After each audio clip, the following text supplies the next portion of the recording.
Hello, welcome to my first Blender tutorial. Let's start by finding out where do we get Blender. Open your browser. Blender can be found at this address here, www.blender.org. Click on download, and that will give you the latest version. Pick the one that is correct for you. Alright, you can use it on any system. Alright, once you've downloaded that, install it or unzip it, whatever, and then open it. This is what you'll see. Just click over here, right click. Everything is done in Blender with right clicking. Now, this is not your default scene. When you open yours, you are going to see this. Your default scene, default cube, default light, default camera. All right. Now, the first thing I always do, the first thing I recommend, is going into add-ons. All the add-ons for some reason are disabled when you open Blender by default. I guess they figured that it was just going to be too much information for a new user. You go to user preferences. Here is all everything. Add-ons. Click on add-ons, and I like to enable them all just for the fact that I like to see things there and then question what it is and then look it up, and learn more. But I can see where that would get a bit confusing for somebody, and really I don't recommend turning them all on if you're just new to Blender. If you see a tutorial on something, they'll tell you if you need to turn it on or not. But the one thing that I do always turn on, and I think makes life simpler, is the spacebar menu, which is probably under Add Mesh. No. Let's look under Object. No. Mesh. No. 3D View. Dynamic Spacebar Menu. I will click that because I don't like pressing Shift A. It just makes my hand go in an odd position. All right, so now back to 3D view. Here we are. All right. If everything's done by right clicking, okay? If you right click in space, you will move your 3D cursor. Now, I don't know, you may ask why you would ever want to do that. That's stupid. But if you have a complex mesh and you're zoomed way in, and you add an object, now where is the object? If I have my center cursor right here, it would be right in front of me. That's one reason to move your 3D cursor. Another is that you can set, this is selected right now, that's where my cube went when my 3D cursor was there. All right, I'm going to delete that by pressing X. X deletes whatever it's selected. All right, now check this out. Another reason to move the 3D cursor. Put this on 3D cursor. Now let's rotate this box. It's selected. Push R to rotate, and then Z to constrain it to an axis. See how it rotates around that? That's very interesting, right? Without this 3D cursor selected and it's on bounding box, I think that's the default setting. You press R to rotate and then Z to constrain it. It just rotates around itself, which is, these are all useful things, but sometimes it's useful to be able to rotate around a certain, what do you call that thing in the center of a circle? Anyway, around a certain point. All right, and you can also snap this cursor to objects, like say, let's add an object, a cube. Grab it on Y, it's way over there. Now I want to rotate around that object.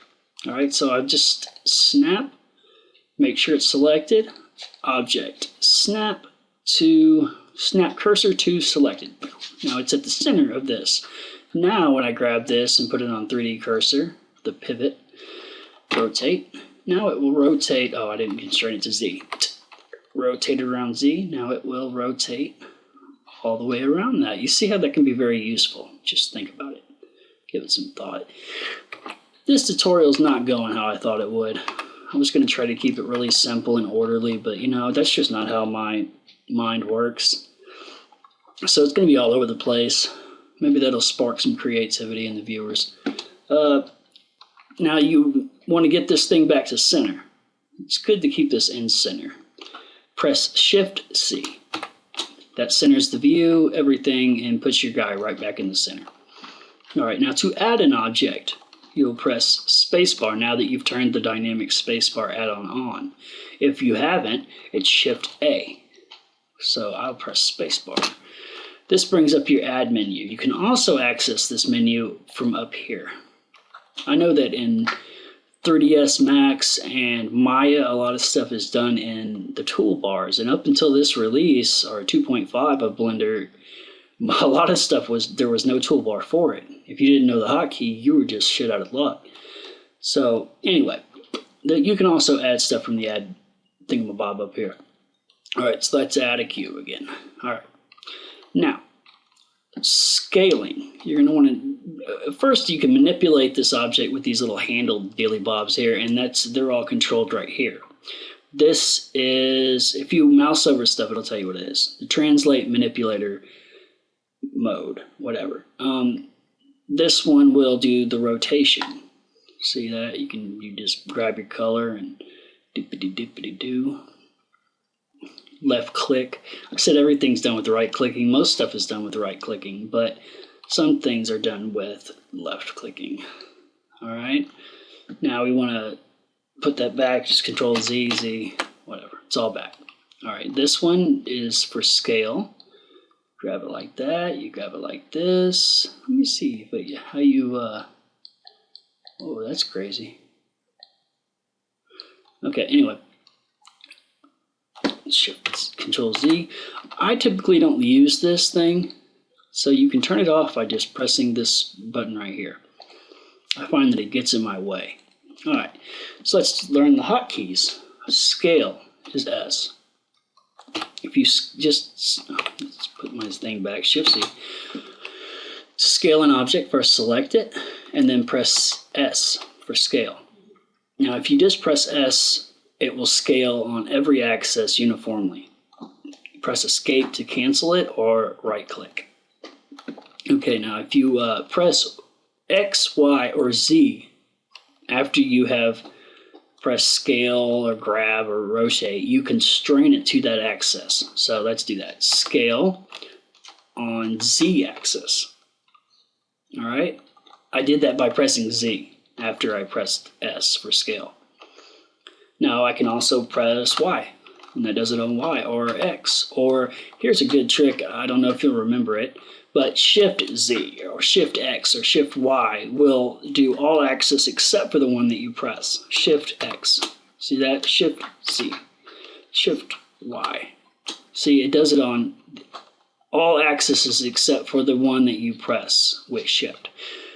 That's really cool, and I didn't learn that until, a couple of years after I started using this, but that's very, very useful. All right, now we know how to scale. To rotate, press R. All these things are very intuitive. Scale is S, rotate is R. To move an object, you press G for grab. Just remember the terminology and you'll remember the hotkey. So I want to grab the item, so I press G. All right, that now if you don't constrain it, it will just move freely, and that is almost never what you want. So always press an axis that you want it to move on, Y, Z, and Shift C, and then you can move it like over here, but you can't move it up and down, which is it's useful sometimes. All right, rotate is R. Rotate, just like if you don't constrain it, it'll just rotate all crazy like. So we want to press a Y, X, or a Z, Y. All right, so now it's only rotating on the Y axis. Z, spinning on the Z. X, spinning on the X. Shift Z. Now it will move. That's fucking weird. Anyway, all right. All right, now scale, grab, add. To delete an object, you right click and then you press X. It's gone. To add an object, press, you can add anything, a plane. All right, now you can't actually change the vertices on this until you have pressed, you go into, right now you're in object mode. To change this on a vertex level, you go to edit mode. So now you can see that this is a plane made up of 4 vertices and 1 face. Okay, now we can render by pressing F12. F12, there you go. Got your plane. All right. Now you want more vertices on your thing, just press W. I can't really think of a mnemonic tool for W at the moment. But W. It brings up your specials menu. All right, we want to subdivide. You've got a lot of stuff in here that you can do. Just worry about subdivide. You'll need that all the time. W, subdivide, W, subdivide. Okay. Now you can grab vertices by right-clicking on them. And this, all the manipulator hotkeys work in every window of Blender, regardless of what you're doing. Grab's always G, rotate's always R, scale's always S. So we grab this on Z by pressing Z. All right, see? Woo! All right. I think that is a long enough video for now. Leave me your comments. If you have any suggestions, leave them in the bottom, and I will do my best to please you. All right. Thanks for watching.